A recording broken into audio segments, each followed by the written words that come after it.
একজন সুস্থ মানুষের তার শারীরিক এবং মানসিক সুস্থতা বজায় রাখতে তার দৈনন্দিন জীবনের রুটিনটা আসলে কেমন হওয়া উচিত? আমরা এটাকে বলি সোশ্যাল টাইম স্ট্রাকচার। আপনি আমি শুধু তাই না, পৃথিবীর সমস্ত মানুষের জন্য প্রতিদিন 24 ঘন্টা বরাদ্দ, তাই কি না? একদমই তাই। তাই না? একজন আমরা স্ট্যাটাস বলি, দেশ বলি, এটার কোনো বিভক্তি নাই। এইখানে স্রষ্টা কিন্তু সবার জন্যই 24 ঘন্টা দিয়েছে। কারণ আমরা বলি 24 ঘন্টা ঘুম হচ্ছে একটা ফ্যাক্টর, যেটা বাদ দিয়ে কারণ তখন তো আপনার ওই ধরনের অ্যাক্টিভিটি কানেক্টিভিটি থাকে না, আপনার বডিতে ভিতর ইন্টারনাল কাজ হচ্ছে। ধরে নেন, স্বাভাবিকভাবে ধরে নিচ্ছি যে আমাদের 6 থেকে 7 ঘন্টা ঘুমাতে হবে, সাউন্ড স্লিপ করতে হবে। তাহলে আমি 7 ঘন্টায় যদি ধরি, তাহলে 24 ঘন্টা থেকে আমার ওইখানে কত থাকে? একটা বড় সময় থাকে, কিন্তু প্রায় 17 ঘন্টার মতো থাকছে। এখন আপনি 17 ঘন্টাকে যেভাবে ডিভাইড করবেন ফিজিক্যাল এবং ইমোশনাল কেয়ারের জন্য, সেভাবে আপনি রেজাল্ট পাবেন। এটা কেউই ক্রিয়েট করে দিতে পারবে না। এই ক্ষেত্রে আপনি রেসপন্সিবল। এখন আপনি যদি সারাদিনই স্ট্রেসের ইস্যুর ভিতর দিয়ে যান, বাচ্চারা যদি সারাদিন গ্যাজেট নিয়ে পড়ে থাকে, অথবা সারাক্ষণ সে পড়ালেখা করছে, আমি ঘরে এসেও অফিসের কাজ করছি, আমি যদি এই সময়ের বিভাজন করতে না পারি, আপনি কিন্তু আউটকাম পাবেন না।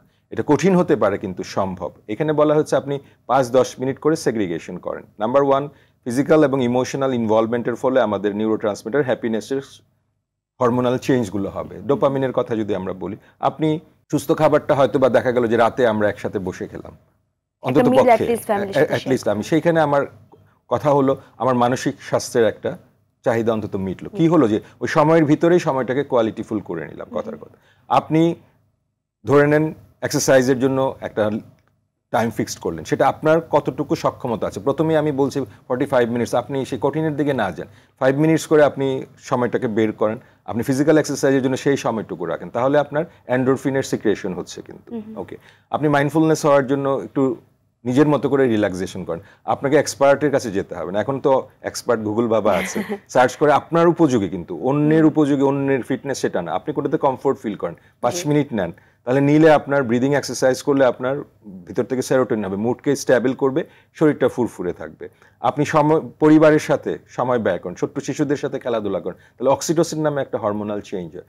আপনি শখের অনেক জিনিস থাকে, আমরা মেরে ফেলি, কিন্তু বলি বয়স হয়েছে, চাকরির যে অবস্থা, দম ফেলার সময় নেই, মরে যাব। শখের জিনিসটা আপনি সপ্তাহে 1 দিন করেন, আপনি 2টা পাখি পুষেন, আপনি অ্যাকুয়ারিয়ামে 2টা মাছের সাথে তার সাথে সময় কাটান, আপনার মনটা ভালো হবে, একটা প্রণোদনা পাবেন আপনি, সেইখানে কিন্তু সেই জিনিসটার চেঞ্জেস হবে। অতএব আপনার অক্সিটোসিনের ঘাটতিটা পূরণ হবে। আপনি, আমরা তো ভিডিওতে অনেক কিছু দেখি, আপনি 5 মিনিট নিয়ম করে একদম হাসির এক্সারসাইজের একটা ভিডিও আপনি দেখেন এবং আপনি সেটাকে করতে থাকেন, বডি মুভ করেন, থেরাপি হিসেবে কাজ করছে আপনার।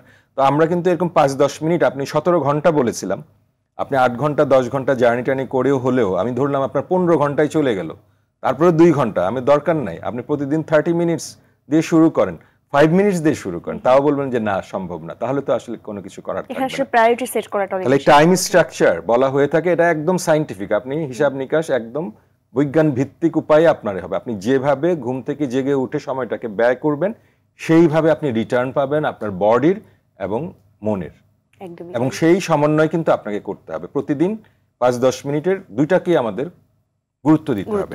আমরা হয়তো এখন অনেক মেন্টাল হেলথের কথা বলছি, কিন্তু এটা বলছি কারণ এটা একটা ডেফিসিয়েন্সি ছিল হয়তো, কিন্তু আমাকে কিন্তু শারীরিক সক্ষমতার কথা ভুলে গেলে হবে না, দুটাকে পাশাপাশি রাখতে হবে। আজকের যে প্রতিপাদ্য বিষয় সেটাকে অবশ্যই, কারণ মন আমার দেহ ঘড়ি, যেটা দিয়ে শুরু করেছিলাম, মনও আছে দেহও আছে, দুটোই আসলে ওতপ্রোতভাবে জড়িত একে অপরের সাথে এবং ইকুয়ালি ইম্পর্টেন্ট। সুতরাং এটার আসলে কোনোটা ছেড়ে কোনোটাকে প্রায়োরিটাইজ করা সেভাবে কোনো সুযোগ নাই এবং ডিনাই করার আসলে সুযোগ নাই। অনেক অনেক ধন্যবাদ ভাইয়া।